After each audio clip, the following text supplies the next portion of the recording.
Ricky Nelson's life looked like the American dream from the outside. But behind the polished images of the adventures of Ozzie and Harriet, he was a young man raised under a spotlight he never asked for, controlled by parents who shaped him more like a brand than a child, and haunted by a lifetime of pressures that followed him straight into the tragic plane crash that ended his life at just 45. Born Eric Hilliard Nelson on May 8, 1940, in Teaneck, New Jersey, he came into a home where show business wasn't a job.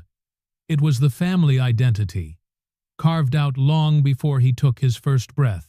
His father, Ozzie Nelson, had built a career as a big band leader, and his mother, Harriet Hilliard, had worked stage and screen since her teens. When they launched their radio show in 1944, and later the television version in 1952, their sons weren't simply family members, they were cast members.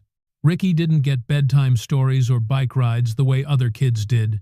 He got vocal lessons, rehearsals, and an unspoken message that the Nelson name was bigger than any individual dream he might have had. He suffered from severe asthma as a child, often spending nights coughing until dawn.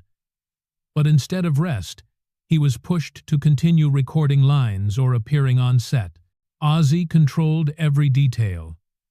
The scripts, the schedules, the smiles, even the money. By the time Ricky was 9, he was earning $200 per episode, the equivalent of around $4,500 today. Yet, he never saw it.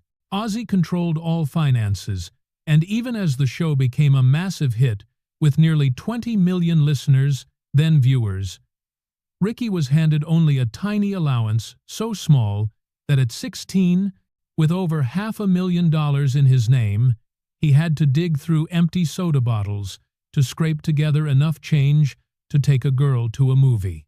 While other teenagers were learning who they were, Ricky was learning how to play a character version of himself, smiling on cue while battling anxiety behind the scenes. He wanted normal moments, sports games, dances, freedom. But Ozzie insisted that the family brand came first. When he asked for a bicycle at 12, wanting nothing more than to feel the wind on his face, his parents refused because they didn't want the public seeing him doing anything that looked too ordinary. He was a quiet kid who rarely raised his voice, forced to balance the expectations of an entire viewing audience with the loneliness of never truly belonging anywhere. By the mid-1950 seconds, Ricky's face was pinned on bedroom walls across America, and his family's show had become a cultural institution, running 14 seasons and 435 episodes, covering his life from age 8 into his 22nd. But his real passion arrived unexpectedly the night he watched Elvis Presley perform on The Ed Sullivan Show. For the first time, Ricky felt a spark that didn't come from his parents' ambitions. He wanted to sing not because it was required, but because it was his. In 1957, he recorded I'm Walkin' and A Teenager's Romance, debuting them on his family's show before they hit the shelves. Within days, the songs skyrocketed, proving Ricky was more than just Ozzie's carefully groomed son. He had real, generational talent. Bebop Baby followed, selling 750,000 copies before it even hit stores. In 1958, Ricky became the very first artist to land a No.1 hit on Billboard's brand new Hot 100 with Poor Little Fool, which went on to sell over 2 million records and cement his place as America's first teenage heartthrob.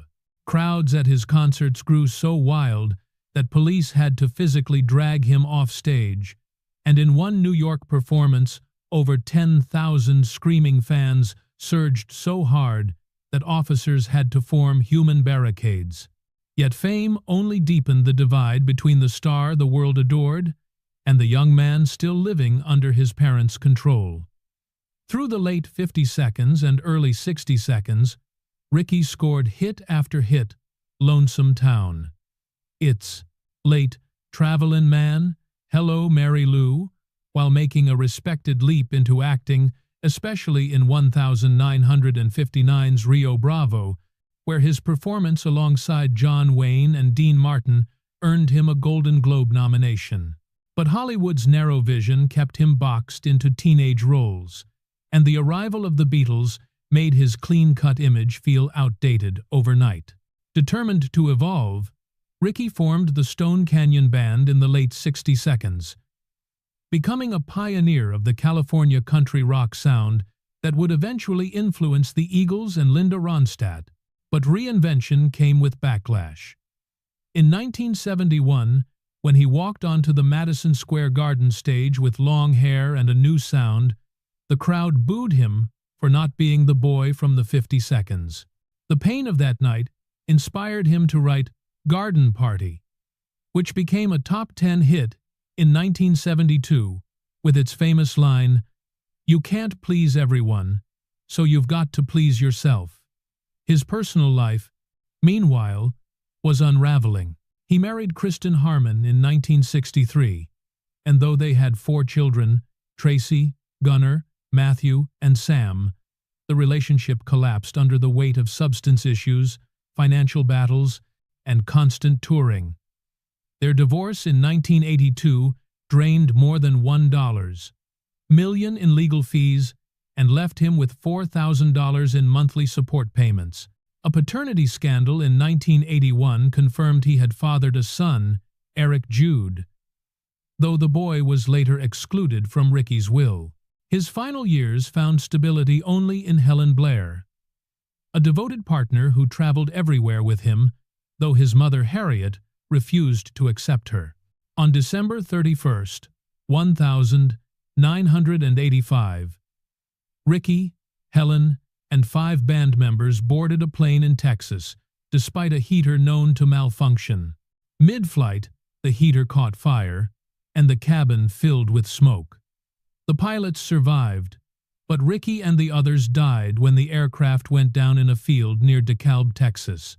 After his death, Harriet refused to let Helen be buried near him, and her name wasn't mentioned at the funeral.